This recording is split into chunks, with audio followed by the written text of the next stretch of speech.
Una festa dello sport che riparte dopo le ristrettezze della pandemia. Il Parco Pegaso di Jesolo ha accolto gli stand di una trentina di associazioni che hanno fatto toccare con mano a bambini e ragazzi fra i 6 e i 18 anni tutte le opportunità di sport offerte dalla città.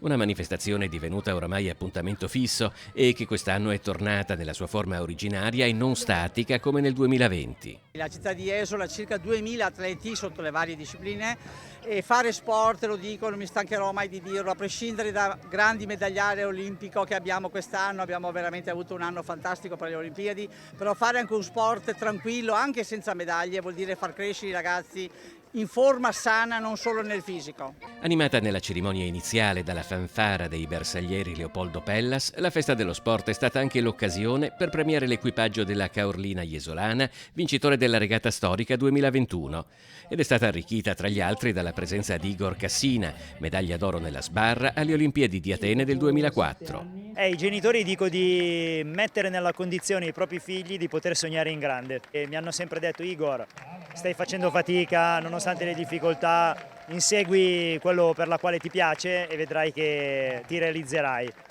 E mi hanno sempre messo nella condizione di farmi comprendere che ce l'avrei potuta fare, e quindi ai genitori un appello è: fate sognare in grande i vostri figli.